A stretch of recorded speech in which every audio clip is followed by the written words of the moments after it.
Welcome back. This is Marc Rudov. Today, I want to talk to you about why Democrats hate law and order. As you know, Donald Trump has cleaned up Washington, D.C., and the Democrats are really pissed off about it. Like these guys. Looking at protesters, that's where we want to take you next. This is over, of course, the federal takeover. Another protest underway. We have seen these almost daily since the takeover began. Right now, some live pictures for you. Yeah, and we're expecting even more protests tonight with word from the White House. And as we've been reporting, the president hitting the streets tonight, patrolling with the National Guard, D.C. Police, and of course, his very large security detail, Secret Service. With those protesters hitting the streets, obviously, it's a large security undertaking. Those protesters likely wanting to know where the president will be and trying to get as close as possible. Again, this is at 14th and U Streets. So as far as relation to Union Station, not that close, but we know there are protests at Union Station at this hour as well. We're going to keep our eyes on this protest to see if it gets any larger. And obviously, as those evening hours come, we are expecting that more people could join this demonstration. In fact, on social media, we've seen, Angie, when they've been out on the scene, they've been heckled.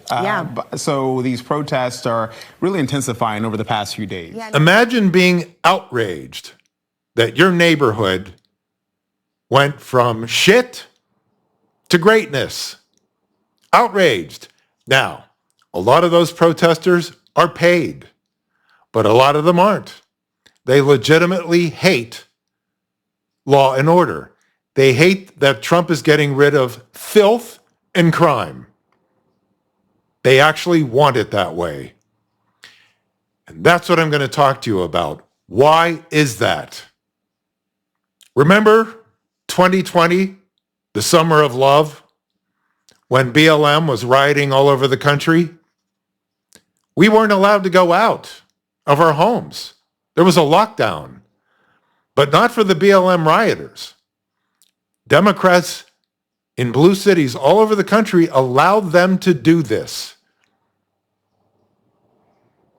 Kamala Harris paid, she ran an organization, she promoted an organization to spring these criminals out of jail.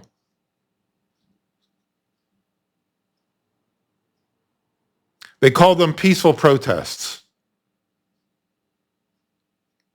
It's a sickness, it's a mental illness, but it's reality. Two of their favorite criminals, Mahmoud Khalil, who is admittedly part of Hamas. He was on the campus of Columbia University, and he caused a lot of damage there. He was in jail, but now he's a free man because a liberal judge let him out. And of course, Kilmar Abrego Garcia, the Maryland dad, he just got out of jail after being down in El Salvador in CCOT. And Kristi Noem says within 72 hours, I think that was yesterday, she's going to deport him to Uganda because the rule is he's not allowed to go back to his home country of El Salvador because it's too dangerous. But if you look at the woman holding up the sign, kidnapped by ICE, she's in support of an MS-13 gangbanger criminal.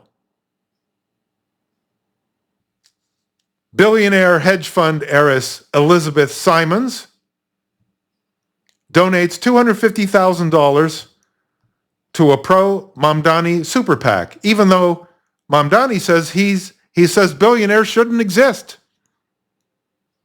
Why is a woman whose father died last year, I believe, worth $30 billion? She's an heiress. So I don't know if she got all of it or half of it, but what's the difference? What made her father a billionaire is now what she is against. Again, it's a mental illness. Mamdani hates Jews, says Israel doesn't even exist, wants to defund the police, and is going to run New York City into the ground. But liberals love him. Mental illness. And I told you before about CCOT.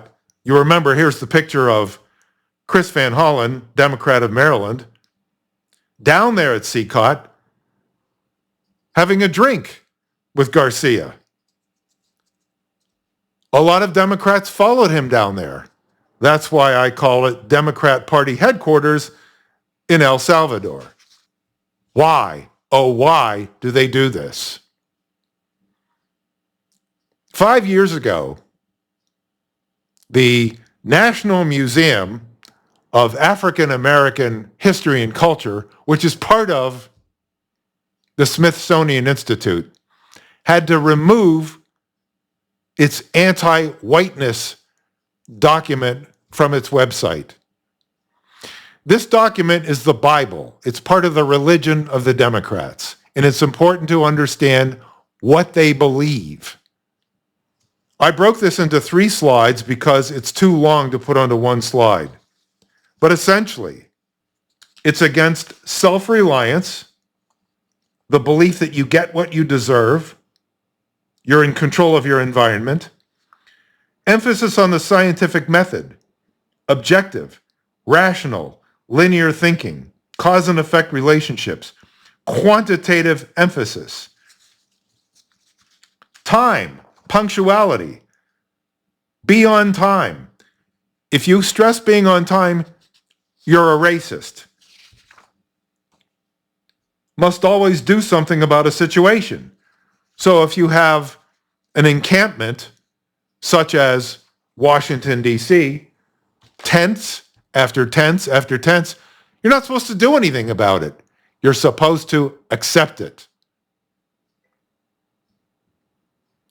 If you are for orderliness, if you are for punctuality, if you are for logic, linear thinking, cause and effect, you have to work very hard to get what you want in life. Why do you think all over America, schools, both all the way from K through graduate school, have lowered their standards so the dumbbells can get in? Because they don't believe in this. They think this is whiteness. 5 years ago, as I showed you here, they had to get rid of this because there was such an outrage. But this is what they believe. So if you want to know why protesters show up to support criminals, illegals, filth, crime, because they believe that fighting crime is whiteness. And who's against whiteness more than anybody? White liberal women. Now I'm going to add something to this. You remember Paul McCartney wrote a song called I Saw Her Standing There. She was just 17, you know what I mean? And the way she looked was way beyond compare. So how could I dance with another when I saw her standing there? That song was about Jane Asher, who was 17 when he met her. She was a child actress in England, very famous. But she took a shine to Paul, and vice versa. They became boyfriend-girlfriend. He moved into the Asher home. The parents put him up in the attic while he was banging Jane. Progressive parents, but very talented parents. Her brother Peter is a musician. He was half of Peter and Gordon. Then he became a music executive and producer. He discovered James Taylor. He has a show on the Beatles channel right now. So why am I telling you this? Because their father, Dr. Richard Asher, coined the term Munchausen syndrome. Munchausen syndrome is a mental illness. It occurs when somebody wants to gain sympathy by faking an illness. It's really sick, but people do that, and he coined it. Following that, we had Munchausen syndrome by proxy. So you're not getting enough sympathy from people because of your fake illness. So you put it on your child. Your child's now the one with the sickness, and you want sympathy because of your child. Again, mental illness. Well, I coined a new addition to it called Munchausen syndrome by surrogacy. And this is what you see in the protesters. They look around and they see criminals and they see illegals and they feel sorry for them and they think they're the downtrodden and they're suffering. So I don't want these people to suffer alone. I'm going to take on other people's suffering, alleged suffering.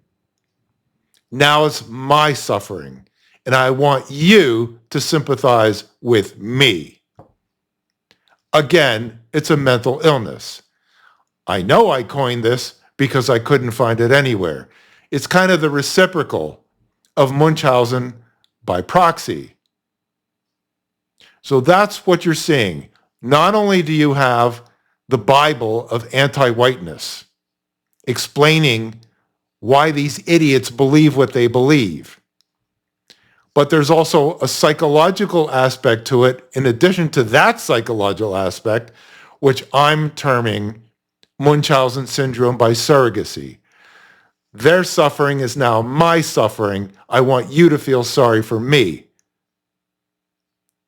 And together, their Bible with the Munchausen, that explains what you're seeing. Why on earth would explain, other than what I've just enumerated, why these idiots with mental illness are protesting against law and order, against cleaning up the filth. And Trump has promised to do this in other cities around the country, starting with Chicago. And already the Democrats are outraged, calling him a dictator, a fascist, a Nazi, the usual. This explains it. I hope that helps. This is Marc Rudov at markrudov.com. Until next time.